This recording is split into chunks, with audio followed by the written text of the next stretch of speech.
ఆశీర్వాదాలన్నీ నావే, ప్రాణానికి పోషణ. దైవజనుడు సన్నద్ధుడై ప్రతి సత్కార్యమునకు పూర్ణముగా సిద్ధపడినట్లు దైవావేశము వలన కలిగిన ప్రతి లేఖనము ఉపదేశించుటకును, ఖండించుటకును, తప్పుదిద్దుటకును, నీతి యందు శిక్ష చేయుటకును ప్రయోజనకరమై ఉన్నది. 2 తిమోతి 3వ అధ్యాయము 16-17 వచనాలు.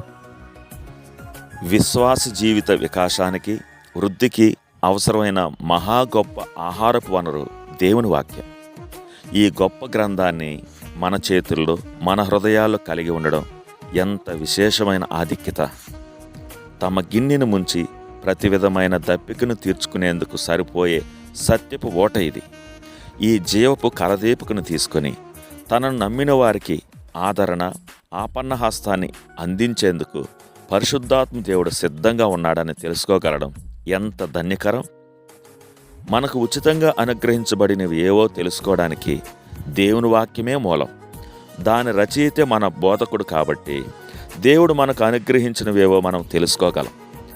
భక్తి, విశ్వాసాలకు సంబంధించిన రంగాలలో ఈ గ్రంథమే అంతిమ అధికారి అనే విషయాన్ని మనం తృణీకరిస్తే క్రైస్తవ జీవితంలో మనం ఎదగలేం.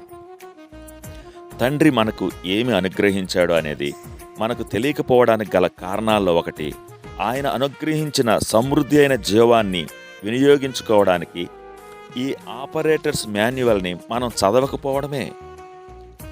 దేవుడు తన బిడ్డలలో ఒక్కొక్కరిపై ఎంతో ధారాళంగా కుమ్మరించిన దీవెనల మొత్తం ఎంతో తెలియని అజ్ఞానంలో మనం ఉన్నాం.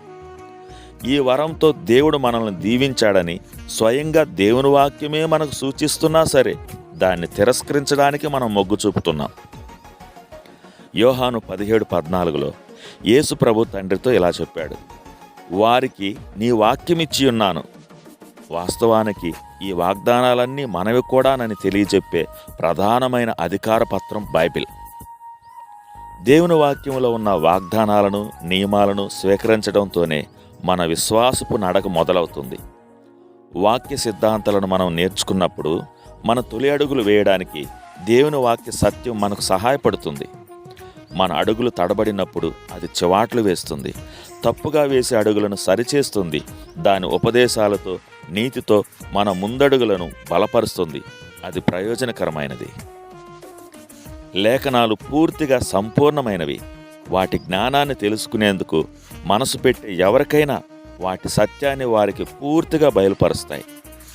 మనలో చాలామందికి కావలసింది గొప్ప బయలుపాటు కాదు, కానీ ఇప్పటికే మనకు తెలిసిన దానికి విధేయత చూపాలన్న సుముఖత. దేవుడు తన జీవవాక్యంలో సమృద్ధిగా మనకు అనుగ్రహించిన నడిపింపుకు లోబడేందుకు ఇష్టపడే హృదయాల కోసం ఎదురుచూస్తున్నాడు. ఆయన మనకు అప్పగించిన ప్రతి సత్కారం చేయడానికి మనం పూర్ణముగా సిద్ధపడి ఉంటే చూడాలని దేవుడు ఎంతగానో ఆశిస్తున్నాడు. తండ్రి, నీవు నాకు అనుగ్రహించిన ఈ గొప్ప గ్రంథాన్ని బట్టి నీకు వందనాలు. నేను దీనికి తగినంతగా అలవాటు పడలేదని ఒప్పుకుంటున్నాను. పరిశుద్ధాత్మ దేవుడు అనే నీ ఉపదేశకుని నాకు ఇచ్చినందుకు వందనాలు. ఈరోజు నేను ఆయన ఉపదేశానికి లోబడతాను.